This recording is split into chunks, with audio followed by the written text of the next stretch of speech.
Hello everyone, welcome to Misar classes.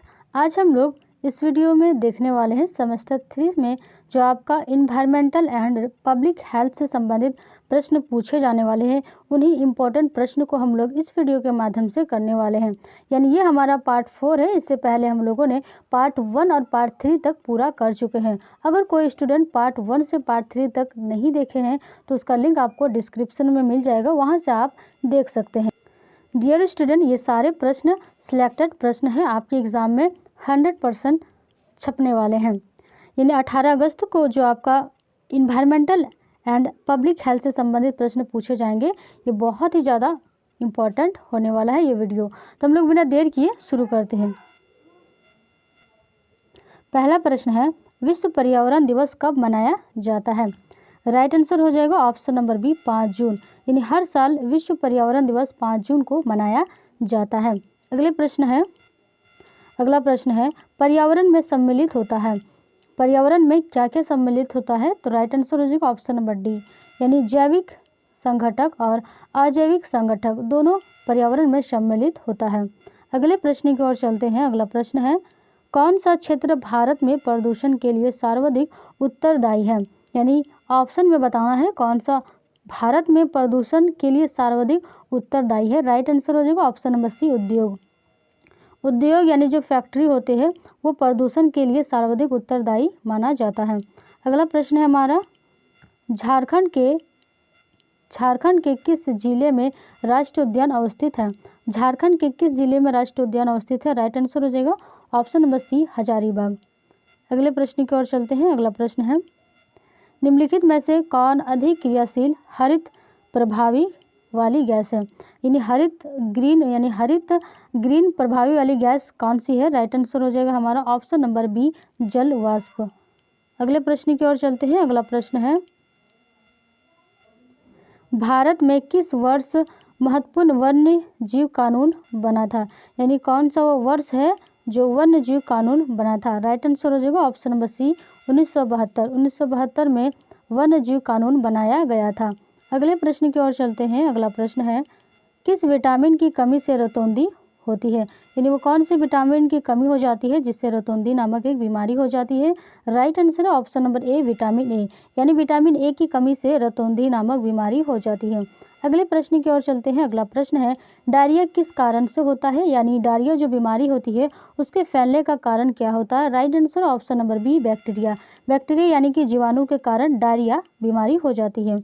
अगले प्रश्न की ओर चलते हैं। अगला प्रश्न है, विटामिन सी की कमी से कौन सा रोग होता है? यानी विटामिन सी की कमी से कौन सा रोग होता है? राइट आंसर है ऑप्शन नंबर सी, स्कर्वी रोग विटामिन सी की कमी से होने वाली एक रोग है।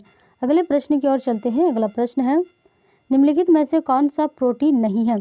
कौन सा एक प्रोटीन नहीं है? राइट आंसर हो जाएगा हमारा ऑप्शन डी, अन्न में कोई प्रोटीन नहीं है। अगले प्रश्न की ओर चलते हैं।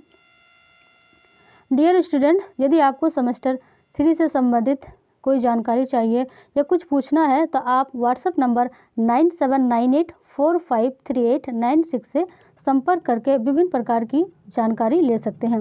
अगले प्रश्न की ओर चलते हैं। अगला प्रश्न है, अम्ल वर्षा का कारण वायुमंडल में है। यानी किसके कारण अम्ल वर्षा का कारण है? Right answer option number D, इनमें से कोई नहीं। अगले प्रश्न की ओर चलते हैं। अगला प्रश्न है, वायु प्रदूषण को रोकने के लिए कौन सा उपाय आवश्यक है? कौन सा उपाय आवश्यक है वायु प्रदूषण को रोकने के लिए? राइट आंसर हो जाएगा ऑप्शन नंबर ए, वनों की कटाई पर रोक। वनों की कटाई पर रोक होने पर वायु प्रदूषण में उपाय एक आवश्यक है। अगले प्रश्न की ओर चलते हैं। अगला प्रश्न है, ओजोन छिद्र का कारण कौन सा गैस होता है? ओजोन छिद्र के लिए जिम्मेदार गैस होता है हमारा, राइट आंसर हो जाएगा हमारा ऑप्शन नंबर बी, CFC यानी क्लोरोफ्लोरोकार्बन। अगले प्रश्न की ओर चलते हैं। अगला प्रश्न है, HIV एड्स पहले किस देश में उत्पन्न हुआ था? सबसे पहले HIV होने वाला देश कौन सा था? राइट आंसर है option number D, democratic Republic of Congo. Right answer हमारा ऑप्शन नंबर डी होगा। अगले प्रश्न की ओर चलते हैं। अगला प्रश्न है, मधुमेह से ग्रसित व्यक्ति को मिठास के लिए किसे खाने की सलाह दी जाती है? यानी जिसे मधुमेह वाली रोग होती है उसे कौन से मिठास खाने के लिए सलाह दी जाती है? राइट आंसर हो जाएगा हमारा ऑप्शन नंबर सी, सैकरीन। अगले प्रश्न की ओर चलते हैं। अगला प्रश्न है, काजीरंगा राष्ट्रीय उद्यान जाना जाता है? काजीरंगा राष्ट्रीय उद्यान किसके लिए फेमस है? राइट आंसर है ऑप्शन नंबर सी, एक सींग वाला गेंडा के लिए काजीरंगा राष्ट्रीय उद्यान फेमस है। अगले प्रश्न की ओर चलते हैं। अगला प्रश्न है, पारिस्थितिकी तंत्र में होता है, क्या होता है पारिस्थितिकी तंत्र में? राइट आंसर है option number D, option number D, community और अजैविक घटक पारिस्थितिकी तंत्र में होता है। अगले प्रश्न की ओर चलते हैं। अगला प्रश्न है, अगला क्वेश्चन है, जीवाणु होते हैं, जीवाणु क्या होते हैं? राइट आंसर हो जाएगा ऑप्शन नंबर ए, अपघटक। जीवाणु एक अपघटक होते हैं। इससे पहले हमने ऑप्शन डी बताया था, इनमें से कोई नहीं, लेकिन इसका राइट आंसर होगा अपघटक। जीवाणु होते हैं अपघटक, ऑप्शन ए राइट हो जाएगा। अगले प्रश्न की ओर चलते हैं। अगला प्रश्न है, पौष्टिकता स्तर का पहला जीव कहा जाता है? किसे कहा जाता है पौष्टिकता स्तर का पहला जीव? राइट आंसर होता है ऑप्शन नंबर डी, मांसाहारी को कहा जाता है। अगले प्रश्न की ओर चलते हैं। अगले प्रश्न है, ध्वनि प्रदूषण को मापा जाता है, किसमें ध्वनि प्रदूषण को मापा जाता है? राइट आंसर है ऑप्शन नंबर सी, डीबी, यानी डीबी में मापा जाता है ध्वनि प्रदूषण को। डियर स्टूडेंट, हम लोगों ने यहाँ पर 20 प्रश्न को कर चुके हैं। ये सारे प्रश्न आपके एग्ज़ाम के पॉइंट ऑफ व्यू से सिलेक्टेड किए गए हैं, बहुत ही ज़्यादा इंपॉर्टेंट है। और आज के लिए इतना ही, मिलेंगे हम लोग नेक्स्ट वीडियो में एक नए टॉपिक के साथ। तो अगर ये वीडियो आपको अच्छा लगा तो ज़्यादा से ज़्यादा अपने दोस्तों के साथ शेयर करें जो सेमेस्टर 3 में पढ़ते हैं। तो आज के लिए इतना ही, मिलते हैं नेक्स्ट वीडियो।